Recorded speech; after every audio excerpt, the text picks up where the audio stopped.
Hello friends, आप लोग का फिर से एक बार स्वागत है आपके इस यूट्यूब चैनल RGV ITI में, जिसके माध्यम से हम लोग क्या है कि अभी एनटीटी और बीएड से रिलेटेड कोर्सेज के बारे में जो भी उनके टॉपिक्स हैं उसको डिस्कस कर रहे हैं। अभी हम लोग का चल रहा है पेपर 6 एनटीटी में, जो कि आधुनिक शिक्षण विधियां हैं। पेपर 6 में हम लोग को पढ़ने के लिए, और इसको इंग्लिश में बोलते हैं मॉडर्न टीचिंग मेथड्स। इसमें आज का जो हमारा टॉपिक होने वाला है वो है डाल्टन पद्धति। इससे पहले हमने किंडरगार्टन पद्धति, मेरिया मॉन्टेसरी की शिक्षण पद्धति, खेल द्वारा शिक्षण पद्धति, बेसिक शिक्षा प्रणाली, इन सभी के बारे में हम लोग डिस्कस कर चुके हैं। और ये हमारा आज का लास्ट टॉपिक है डाल्टन पद्धति। डाल्टन शिक्षा प्रणाली के बाद फिर ये हमारा जो मॉडर्न टीचिंग जो मेथड, ये जो पेपर है वो आज समाप्त हो जाएगा। तो चलिए, कुल मिला के 6 आधुनिक शिक्षण पद्धतियां थी जिसके विषय में हम लोग अभी चर्चा कर रहे हैं। आज जो डाल्टन पद्धति हमारा ये लास्ट क्लास है। तो डाल्टन पद्धति है क्या? तो डाल्टन पद्धति, इस पद्धति से क्या तात्पर्य है? उस शिक्षण पद्धति से जिसका आविष्कार अमेरिका के निवासी कुमारी हेलेन पार्कहर्स्ट ने किया। इन्होंने मेरिया मॉन्टेसरी से ही प्रेरित होकर, डॉक्टर मेरिया मॉन्टेसरी के संपर्क में कुछ समय रही थी ये, तो उन्हीं से प्रेरित होकर इन्होंने एक नए शिक्षण पद्धति का विकास किया, जिसका कि नाम इन्होंने पहले तो अपने नाम से ही रखा था, पार्कहर्स्ट पद्धति। लेकिन क्या हुआ कि कुछ समय के पश्चात सबसे पहले इस पद्धति का जो प्रयोग किया गया सन 1920 में, है ना, सन 1920 में कहाँ किया गया? तो एक हाई स्कूल में। ये हाई स्कूल था डाल्टन नामक जो शहर था, वहां के हाई स्कूल में इस पद्धति का सर्वप्रथम प्रयोग किया गया। तो ये जो शहर का नाम डाल्टन नगर था, इसी के कारण ये जो पद्धति है वो क्या है कि कुमारी पार्कहर्स्ट की शिक्षण पद्धति के जगह पे क्या हो गया नाम इसका? ये डाल्टन पद्धति के नाम से ये शिक्षण पद्धति प्रसिद्ध हुआ। ठीक है। इसमें क्या है कि डाल्टन पद्धति एक यांत्रिक व्यवस्था है। डाल्टन पद्धति है क्या? तो वास्तव में यह एक यांत्रिक व्यवस्था है जिसमें वैयक्तिक कार्य के सिद्धांत को कार्य में लाया जाता है। यह स्कूलों का सरल तथा आर्थिक पुनर्संगठन है, जहां शिक्षक और बालकों को अधिक उपयोगी रूप से कार्य करने का अवसर प्राप्त होता है। देखिए, इस शिक्षण पद्धति के माध्यम से होता क्या है कि आपको, जैसे जो छोटे बच्चे होते हैं उसको क्या कर दिया जाता है कि मतलब इंडिविजुअल रूप से, है ना, वैयक्तिक रूप से उनको एक प्रयोगशाला में बिठा दिया जाता है, और वो उनको जो भी वहां शिक्षा ग्रहण करना है वो खुद अपने प्रयोग के माध्यम से और वो करते रहते हैं। ऐसा नहीं है कि जैसे अभी हम आप लोग को पढ़ा रहे हैं, आए और डाल्टन शिक्षण पद्धति के बारे में आप लोग को लेक्चर दे रहे हैं या कुछ आप लोग को बता रहे हैं और आप लोग इसको सुनेंगे, नहीं। उस पद्धति में होता क्या है कि आपको खुद से प्रयोगशाला में भेज दिया जाएगा, वहां आप खुद से नई चीजों को डेवलप करेंगे और खुद से उसको सीखेंगे। हर विधि को खुद प्रयोग के माध्यम से सीखा जाता है ना। ये एक यांत्रिक व्यवस्था है, मतलब प्रयोगशाला में ही यांत्रिक की जो भी चीजें है वो प्रयोगशाला में ही मिलेंगी, इधर हर जगह तो संभव है नहीं। ठीक है। अब देखिए, इस पद्धति का उद्देश्य क्या था, तो इसको थोड़ा और छोटा कर लेते हैं हम लोग। उम्मीद करते हैं कि इतना में आप लोग को दिख रहा होगा। ठीक है।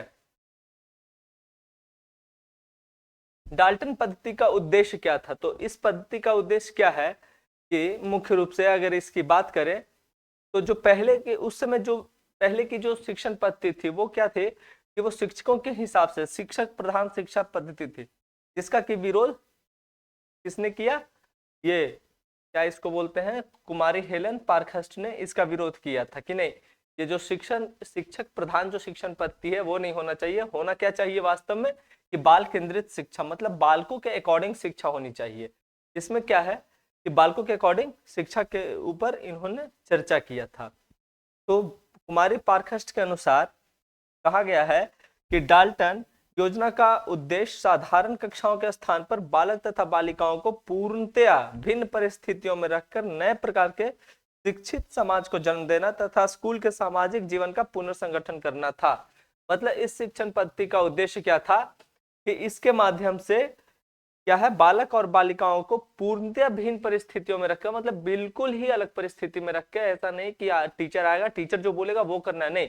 टीचर का यहाँ पे रोल सिर्फ इतना रह जाता था कि बच्चे जो स्वयं से कर रहे हैं उसमें अगर उनको अगर किसी प्रकार की व्यवधान उत्पन्न हो रही है, किसी प्रकार की बाधा आ रही है, समस्या आ रही है, तो टीचर वहां पे सिर्फ एज अ इंस्ट्रक्टर के रूप में रहेंगे, सिर्फ इंस्ट्रक्टर, निर्देश देने के लिए कि ऐसे कर रहे हो इसलिए गड़बड़ है, किसी अन्य तरीके से करो। मतलब वहां पे सिर्फ तरीके बताने के लिए, मतलब इंस्ट्रक्टर के रूप में वहां पे होते थे। चलिए, डाल्टन पद्धति के आधारभूत सिद्धांत, इसके जो बेसिक थ्योरी है कौन कौन से हैं उसको थोड़ा देखते हैं। तो स्वतंत्रता का सिद्धांत, इसमें क्या है कि डाल्टन पद्धति में स्वतंत्रता के सिद्धांत पर जोर दिया गया। इसमें क्या है कि बालक को किसी भी प्रकार की पाबंदी इसमें नहीं होती कि आपको क्लास में आना है, आप फर्स्ट पीरियड्स में क्या पढ़ेंगे, सेकंड पीरियड में क्या पढ़ेंगे, इस तरीके की कोई पाबंदी इसमें नहीं होती थी, है ना। बालक इसमें क्या है कि पूर्ण स्वतंत्र होता है, पूर्ण स्वतंत्रता का वातावरण यहाँ होता है बालकों के लिए। और क्या है, ये समय सारणी के बंधन से मुक्त रहते हैं, इनमें समय सारणी की पाबंदी नहीं होती। जैसा कि अभी मैंने बताया, इनको ये अपने हिसाब से, अब सपोज इनको मैथ के लिए ये करना है, इनको मैथ बनाना है, तो मैथ्स के लिए चाहे तो पूरे 4 घंटे का समय दे सकते हैं। हाँ, और डाल्टन पद्धति का जो समय सीमा जो था 9 बजे से लेकर के 4 बजे तक का, है ना। ऐसे लिखना उपयुक्त नहीं होगा 9 से 4, तो रात को भी बच सकता है। तो इसको इस प्रकार से लिखते हैं कि 9 AM to 4 PM, ठीक है, 9 AM to 4 PM, ये इसकी समय सारणी तय की गई। अब इस बीच में बच्चे अपने हिसाब से उसको जिस सब्जेक्ट को पढ़ना है, जितना देर पढ़ना है, वो अपने हिसाब से उसमें समय का बंटवारा ये कर सकता था। उसके बाद है सहयोग का सिद्धांत। इसमें क्या है, डाल्टन पद्धति में ऐसे तो इंडिविजुअल ये शिक्षण पद्धति था, वैयक्तिक शिक्षण पद्धति कि अपना बच्चा अपना अलग अलग प्रयोग करके नई चीजों को सीख रहा है।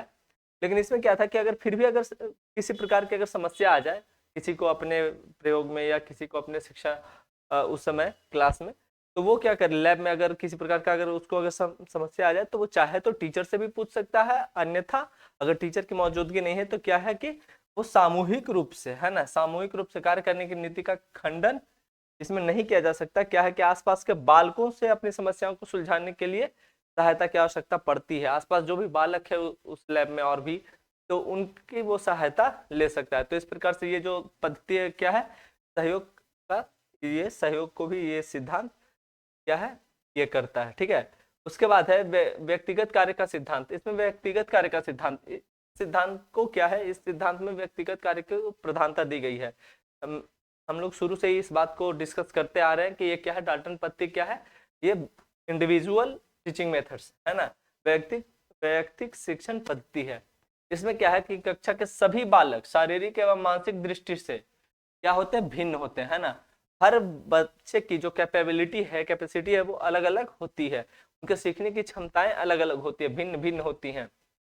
तो डाल्टन पद्धति में क्या है कि व्यक्तिगत भिन्नता के सिद्धांत का समर्थन करते हुए प्रत्येक बालक को अपनी अपनी रुचियों, प्रवृत्तियों, क्षमताओं तथा योग्यताओं और आवश्यकताओं के अनुसार कार्य करने के लिए प्रोत्साहित करती है। अपनी अपनी क्या, अपना जैसा उसका रुचि है, प्रवृत्ति है, क्षमता है, योग्यता है, उसके अनुसार उनको कार्य करने के लिए ये पद्धति जो है वो प्रोत्साहित करती है। तो प्रयास का सिद्धांत, इसमें क्या है कि थ्योरी ऑफ सेल्फ एफर्ट, ठीक है। इसमें थ्योरी ऑफ सेल्फ एफर्ट मतलब डाल्टन में प्रत्येक बालक स्व प्रयास करते हुए ज्ञान प्राप्त करता है। स्वप्रयास, स्वयं से प्रयास करते हुए, इसमें टीचर की सहायता से नहीं, शिक्षक की सहायता से नहीं, क्या है, स्वयं से प्रयास करते हुए इसमें ज्ञान प्राप्त करता है। दूसरे शब्दों में इस पद्धति के अंतर्गत बालक को अपनी समस्या का ज्ञान होता है जिसे वह स्वयं ही सुलझाता है, ठीक है। इसके बाद है डाल्टन पद्धति की कार्यप्रणाली। इसकी कार्यप्रणाली क्या क्या है उसको देखते हैं। तो देखिए, जैसा मैंने बताया कि डाल्टन पद्धति में स्कूल क्या है, प्रातः 9 बजे से शाम के 4 बजे तक लगती है। प्रातः काल स्कूल में शिक्षक तथा बालकों का एक सम्मेलन होता है। सुबह सुबह टीचर और स्टूडेंट का एक सम्मेलन होता है और उसमें बालकों को क्या है 30 से 50 मिनट के बीच का एक सम्मेलन होता है। और उसमें बालकों को पहले ही गाइड कर दिया जाता है कि भाई आज आपका होमवर्क क्या होने वाला है, आज आपका कार्य क्या होने वाला है, आज आप जो जा रहे हो अपने अपने प्रयोगशालाओं में, तो आप वहां जाके आप किस प्रकार की गतिविधियां करोगे, क्या कार्य करोगे, ये पहले ही उनको बता दी जाती है। अब देखिए, इसमें क्या है कि पाठ का ठेका, ठीक है ना, पाठ का ठेका, इसको थोड़ा सा समझते हैं। ये जो टर्म है पाठ का ठेका, इसको थोड़ा समझते हैं। इसमें क्या है कि डाल्टन पद्धति में शिक्षक प्रत्येक विषय के कार्य को वर्ष के 12 महीनों के हिसाब से 12 भागों में बांट देता है। कितने भागों में, 12 महीने के लिए 12 भागों में बांट देता है। अब 12 भाग जो हो गए, है ना, जैसे आपका जो भी सिलेबस है, सपोज आपको ईवीएस पढ़ना है, क्लास 5 में हो आपको ईवीएस पढ़ना है, क्लास 2 में हो आपको ईवीएस पढ़ना है। अब ईवीएस का क्या है कि ईवीएस के, तो ईवीएस के अंदर जो भी आपको जितना भी टॉपिक पढ़ना है, चैप्टर पढ़ना है, उसको क्या है 12 पार्ट्स में डिवाइड कर दिया जाता है। ठीक है, 12 पार्ट्स में डिवाइड कर दिया गया। अब क्या है कि वो जो 12 पार्ट्स हुआ वो क्या कहलाएगा, वो ठेका कहलाएगा। ठीक है, प्रत्येक विषय का भाग क्या कहलाता है, ठेका कहलाता है। प्रत्येक विषय का भाग ठेका कहलाता है। ठीक है, अब सभी बालक किसी महीने के कार्य या ठेके को स्वीकार करने से पूर्व यह प्रतिज्ञा करते हैं कि यह वे उस कार्य को निश्चित समय के अंदर समाप्त कर देंगे, और करते भी है। देखिए होता क्या है कि ये अभी क्या है कि हम लोग के जो अभी स्कूल में, विद्यालय में जो शिक्षण पद्धति है, उसमें क्या है कि टीचर के ऊपर ये रिस्पॉन्सिबिलिटीज होती है कि आप क्या है सिलेबस को आप समय से पूरा कर देंगे। इसमें क्या है कि इसमें बालकों को ही कि एक प्रतिज्ञा दिला दी जाती है कि भाई आप हर महीने का अपना ठेका फिक्स हो गया, मतलब अपना जो सिलेबस है वो फिक्स हो गया। ठेका हम लोग सिलेबस के अकॉर्डिंग समझते हैं ना, ठेका का सब्स्टिट्यूशनल वर्ड हम लोग सिलेबस समझते हैं। तो एक महीने का जो सिलेबस है वो क्या है बच्चे को पहले ही बता दिया गया कि 12 महीने में क्या क्या आपको पढ़ना है। तो इस महीने का सिलेबस क्या है वो बता दिया जाता है, और स्टार्टिंग में बच्चे से क्या करवा ली जाती है, बच्चे से प्रतिज्ञा, है ना, उनसे क्या करवा ली जाती है, प्रतिज्ञा। बच्चे क्या करते हैं यहाँ पे, प्रतिज्ञा करते हैं, है ना, ओथ लेते हैं कि हाँ मतलब हम निश्चित समय के अंदर क्या है इस चैप्टर को समाप्त कर देंगे, इस ठेके को समाप्त कर देंगे। उसके बाद होता है क्या, निर्दिष्ट पाठ। निर्दिष्ट पाठ क्या है भाई, अब ठेका हो गया तो निर्दिष्ट पाठ क्या है। तो देखिए महीने के कार्य को ठेके के रूप में निश्चित करके उसे साप्ताहिक कार्य के रूप में 4 भागों में विभाजित कर दिया जाता है। देखिए एक महीने के अंदर कितने सप्ताह, तो महीने के अंदर एक मंथ में मिनिमम 4 वीक तो होता ही है ना। एक मंथ में लगभग 4 वीक होता है। तो क्या किया जाता है कि अब एक मंथ का जो कार्य है उसको ठेका बोलेंगे। अब उसको 4 पार्ट्स में डिवाइड कर दिया, हर वीक के अनुसार छोटे छोटे टुकड़ों में उसको डिवाइड कर दिया। अब वीक के अनुसार जो हर सप्ताह के अनुसार जो हो गया कि ये मंडे टू सैटरडे आपको क्या करना है, या संडे टू सैटरडे आपको क्या करना है, तो आपका कार्य फिक्स हो गया। अब वो जो कार्य हुआ उसको बोलते हैं निर्दिष्ट पाठ। सप्ताह के अंदर जो आपको कार्य करना है वो क्या हो गया, निर्दिष्ट पाठ। देखिए इसी साप्ताहिक कार्य को निर्दिष्ट पाठ की संज्ञा दी जाती है। संक्षेप में एक महीने में 4 निर्दिष्ट पाठ होते हैं, क्योंकि 4 सप्ताह होंगे इसलिए 4 निर्दिष्ट पाठ। निर्दिष्ट पाठ मतलब स्पेसिफिक टेक्स्ट, 4 स्पेसिफिक टेक्स्ट होते हैं। अब देखिए अब उससे भी छोटी इकाई की बात की जा रही है ना। देखिए सबसे बड़ा क्या हुआ, आपका पूरा एक सब पूरे साल में जो पढ़ना है आपको सिलेबस पूरा वो हो गया। उसके नीचे थोड़ा सा आते हैं तो क्या हो गया, पाठ का ठेका। पाठ का ठेका, टेक्स्ट कॉन्ट्रैक्ट क्या हो गया, ये हो गया, इसको 12 पार्ट्स में डिवाइड कर दिया गया। उससे छोटा रूप में आए तो निर्दिष्ट पाठ, मतलब एक महीने में आपको जो पढ़ना है उसके विषय में चर्चा कर रहा है। सॉरी एक महीने में नहीं, ये निर्दिष्ट पाठ हो गया क्या, कि ये 12 महीने, मतलब कि हर महीने आपको क्या पढ़ना, महीने का ये बात कर रहा है।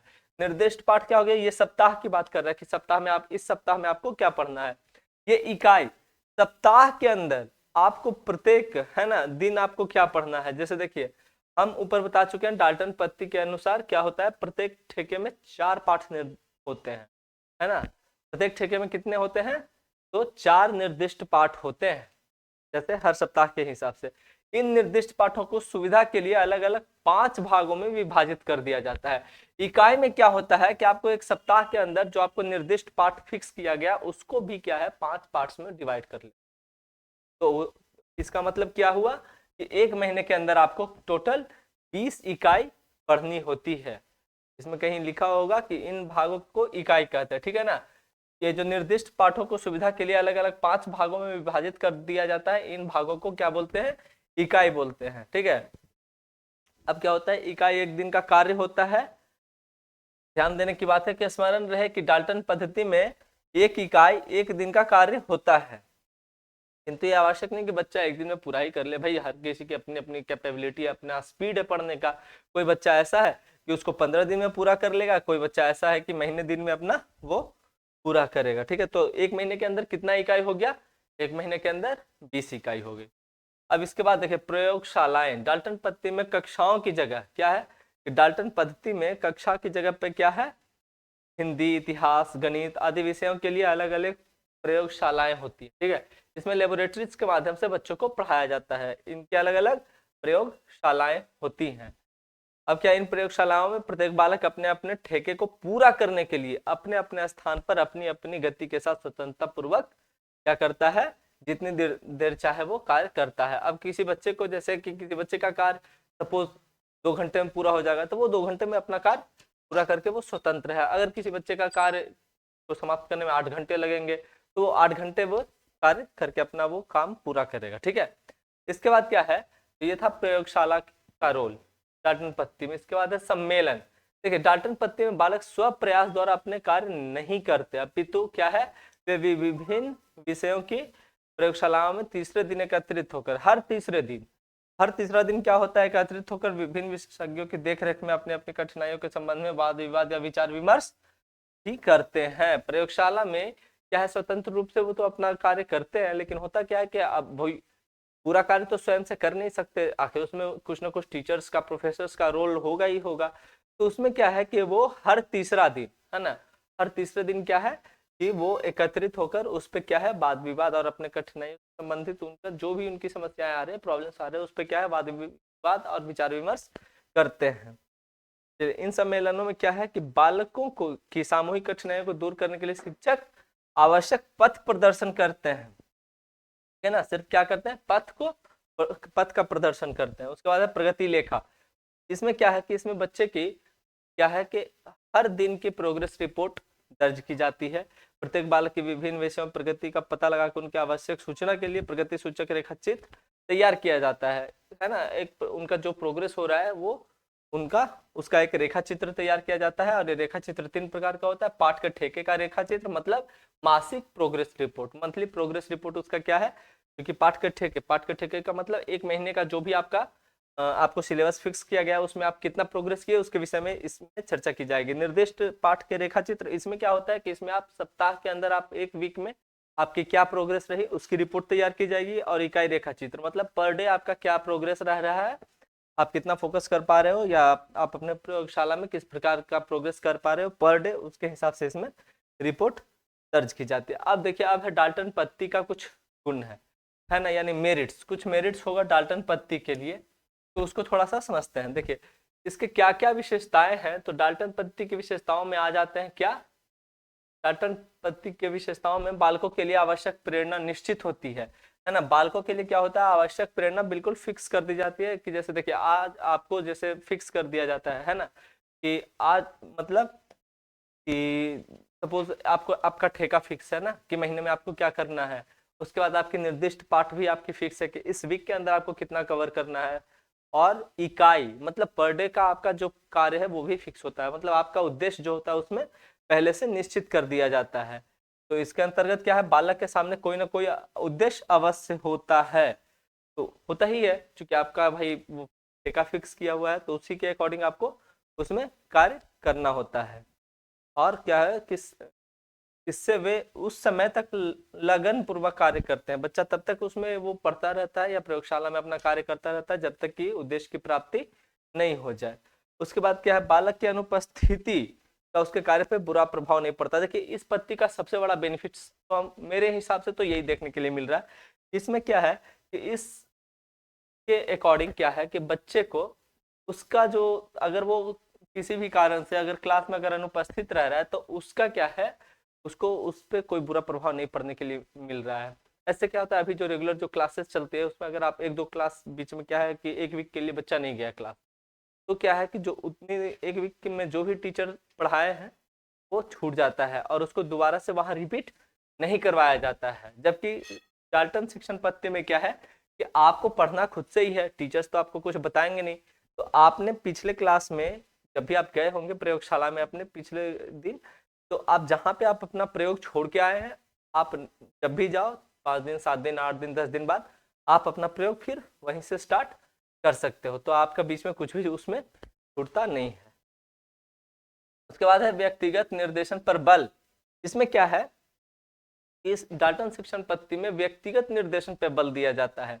व्यक्तिगत निर्देशन पर बल देने का मतलब हुआ कि हर एक बच्चे को वैयक्तिक रूप से यानी कि इंडिविजुअली उनको क्या है कि उनको प्रिपेयर किया जाता है कि भाई इस बच्चे में इस चीज की क्षमता ज्यादा है। हर बच्चे में अलग अलग चीज की क्षमता ज्यादा होती है, उसकी अलग अलग विशेषताएं होती हैं, उनका अपना अलग स्पीड होता है पढ़ने का, अपना गति होता है, अपना बुद्धि है।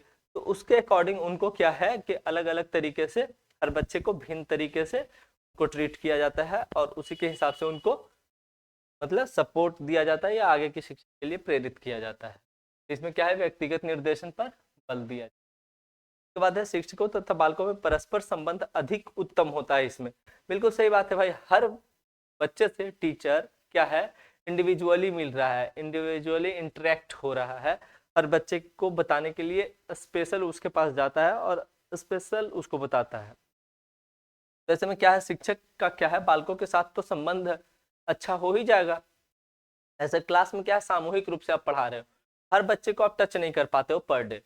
लेकिन प्रयोगशाला इसमें डाल्टन पद्धति में क्या है कि हर बच्चे के पास, हर बच्चे को, जो भी बच्चे को समस्या आएगी वो आपसे क्या है, आपसे आके क्या है, बिल्कुल इंडिविजुअली आपसे मिलके वो पूछ सकता है। तो ये इसमें एक बेनिफिट है। फिर है प्रोग्राम, क्या है, प्रोग्रामिता, साधन पूर्णता, आत्मविश्वास तथा आत्मनिर्भरता का इसमें विकास हो जाता है। जाहिर सी बात है भाई। अब सोचिए हम लोग क्या है कि अभी जैसे अभी की जो शिक्षण पद्धति है उसमें आपको बता दिया जाता है कि आयत, आयत या रेक्टेंगल इसको बोलते हैं, आयत का क्षेत्रफल आपको डायरेक्ट इसमें बता दिया गया क्या होता है, लंबाई गुने चौड़ाई, लेंथ इनटू ब्रेथ। इसमें आपको पहले से ही बता दिया जाता है, बच्चे क्या है कि इस पे आके अपना कार्य करते हैं। इस फॉर्मूला पहले उनको बता दिया जाता है और इसके अकॉर्डिंग अब वो प्रॉब्लम सॉल्व करते हैं। जबकि प्रयोगशाला विधि में क्या होगा, डाल्टन पद्धति में क्या है, प्रयोगशाला विधि है। तो इसमें क्या है, डाल्टन पद्धति को प्रयोगशाला विधि भी हम लोग बोल सकते हैं, है ना, प्रयोगशाला पद्धति। तो उसमें क्या है कि बच्चे को ये पता नहीं होगा कि आयत का क्षेत्रफल, रेक्टेंगल का जब एरिया निकालना है तो किस प्रकार से निकालेगा। तो वो खुद से क्या है कि प्रयोगशाला में प्रयोग करते हुए इस फॉर्मूले को वो प्राप्त करेगा। वहां से वो खुद से पता लगा पाएगा कि हाँ, रेक्टेंगल का जो एरिया है वो कैसे निकलेगा, वो खुद डिफाइन कर पाएगा, खुद से उसको ये करेगा, तब उसको पता चलेगा कि हाँ, लेंथ इनटू ब्रेथ होता है। ठीक है, तो इसका ये एक अपना विशेषता है। तो अगर ऐसे करके अगर वो खुद से अगर पता कर पाता है तो उसमें क्या हो जाएगा कि बच्चों में आत्मविश्वास और आत्मनिर्भरता का विकास ऑटोमेटिकली है कि होना है। ठीक है ना। ऐसे भी कोई भी कार्य अगर आप खुद से अगर कहीं जा रहे हो, आपको रास्ता नहीं पता है, ठीक है, पहली बार आप कहीं जा रहे हो, आपको रास्ता नहीं पता है, थोड़ा सा आपको ना हिचक सा रहता है, आपके अंदर थोड़ा डर सा रहता है। और अगर एक बार अगर खुद से अगर वहां पहुंच जाओ तो फिर जो सेल्फ कॉन्फिडेंस है, आत्मविश्वास जो है वो कई गुना बढ़ जाता है ना, कॉन्फिडेंस वहां पे बिल्कुल इंक्रीज हो जाता है। उसके बाद है अनुशासन की कोई समस्या नहीं होती इसमें। देखिए डाल्टन पद्धति में अनुशासन की कोई समस्या नहीं होती है।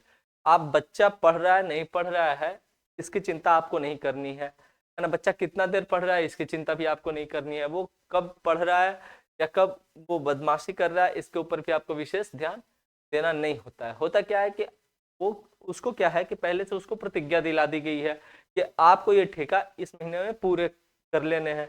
अब बच्चा चाहे 1 घंटा पढ़ के करे, वो 2 घंटे या 10 घंटे लगाए, ठीक है ना, किसी दिन वो 2 घंटे पढ़ा, किसी दिन 10 घंटे वो पढ़ा, वो जैसे भी हो वो अपना पूरा करेगा। तो इसमें आपको अनुशासन की समस्या नहीं होती है, वो खुद से किसी न किसी प्रकार वो अपना कार्य पूरा कर ही लेता है।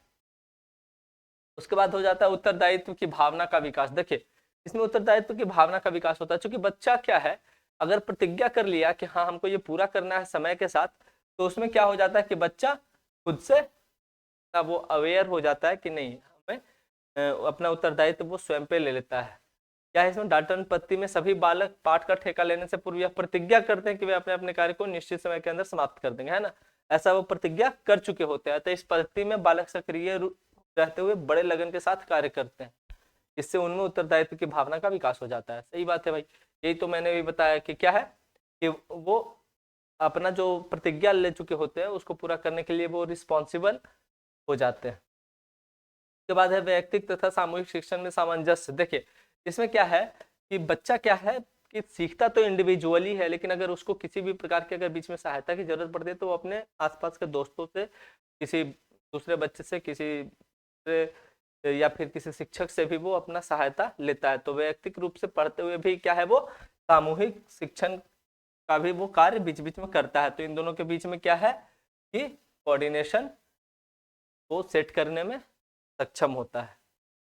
अब क्या है, परीक्षा की समस्या नहीं होती इसमें, बिल्कुल सही बात है भाई। इसमें परीक्षा आप क्या लोगे, बच्चा जब जो भी क्या है, जो भी ठेका है पाठ का, जो भी ठेका है या निर्दिष्ट पाठ है या इकाई है, वो खुद से ही तो प्रयोगशाला में वो कर रहा है उसको पूरा। तो अब आप उसमें परीक्षा की क्या बात रह गई। बच्चा जब खुद से ही कोई भी चीज को, कोई भी सिलेबस को जब खुद से पढ़ के प्रयोगशाला में खुद से प्रयोग विधि से जब उसको पूरा कर रहा है, तब उसमें परीक्षा की जगह ही कहाँ रही। वो तो सिर्फ उसी से पता चल जाएगा ना कि हाँ ये इस ठेके में बच्चे का प्रोग्रेस कैसा था, इस इकाई में बच्चे का प्रोग्रेस कैसा था, या पूरे साल में बच्चे का प्रोग्रेस कैसा रहा, वो किस प्रकार से अपने ठेके को पूरा करता गया है या जैसे भी। तो उसी से उसका क्या है, परीक्षण हो जाता है। तो इसमें परीक्षा की समस्या नहीं रहती, इसमें आपको परीक्षा लेने की आवश्यकता नहीं होती। अब देखिए डाल्टन पत्ती के कुछ दोष भी हैं। अब भाई कोई भी दवा खाइए, अगर दवा का अगर कुछ ना कुछ बेनिफिट है तो कुछ ना कुछ उसका क्या है, साइड इफेक्ट भी है।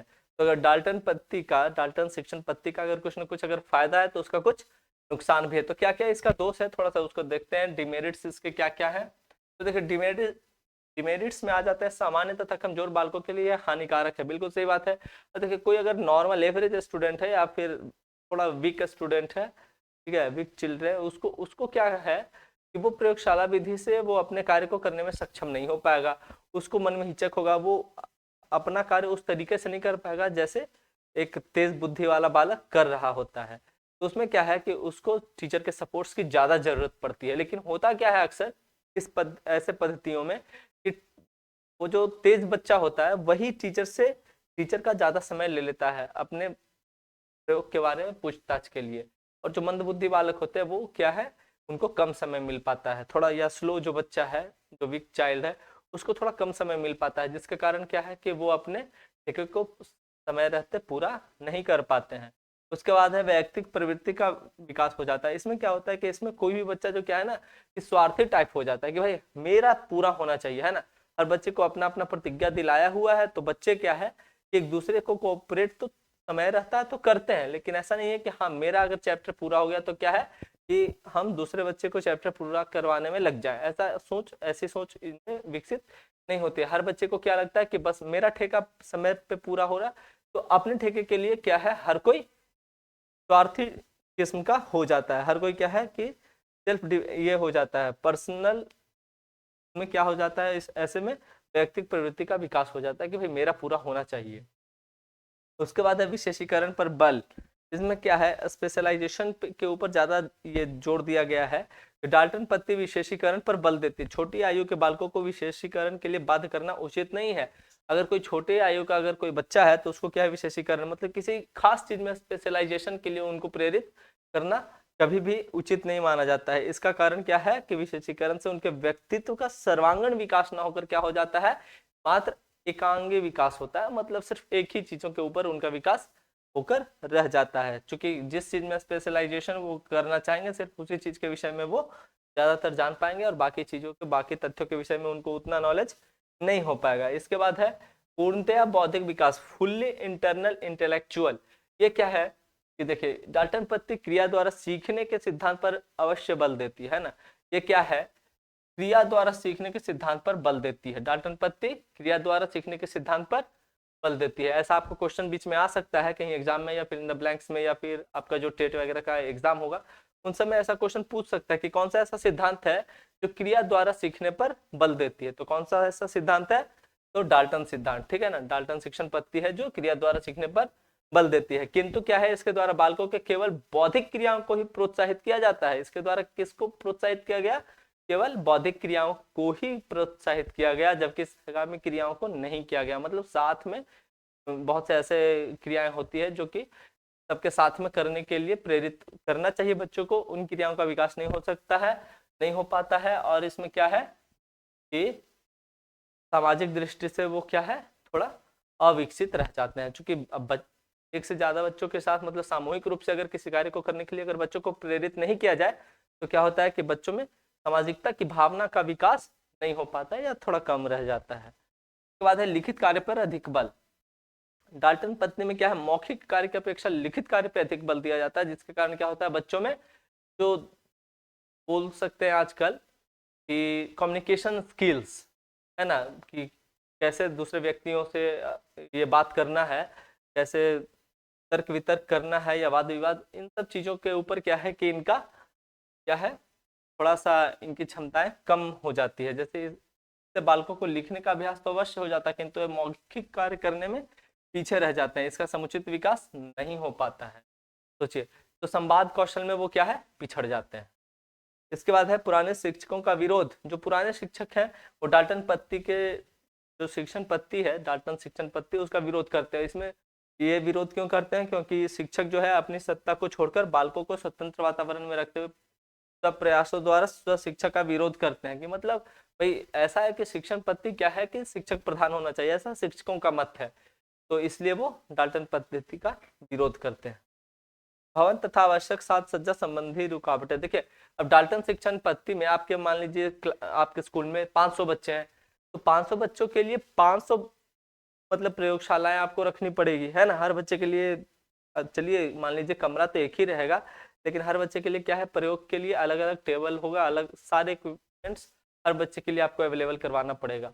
तो जो ऐसे शिक्षण पद्धति होती है, ये किसी भी गरीब देशों के लिए क्या है, ऐसी शिक्षण पद्धति उपयुक्त नहीं मानी जा सकती, क्योंकि अगर ऐसे शिक्षण पद्धति है तो हर जगह अवेलेबल करवाना संभव नहीं है। अब सोचिए 500 बच्चे हैं अगर स्कूल में, तो 500 बच्चों के लिए 500 जगह सारे जो यंत्र हैं वो आपको अवेलेबल करवाने पड़ेंगे। अगर मान लीजिए 1500 बच्चे हो गए, तो 1500 बच्चों के लिए ये चीज़ें आपको अवेलेबल करवानी पड़ेगी, क्योंकि हर विद्यालय के लिए संभव नहीं है और हर क्षेत्र में ऐसी व्यवस्था करना संभव नहीं है। इसलिए क्या है, ये जो व्यवस्था है भवन और साथ संबंधी जो रुकावटें हैं, ये बहुत बड़ी बाधा के रूप में सामने आती है। फिर व्यक्तिगत शिक्षा की समस्या का समाधान भी पूर्ण नहीं।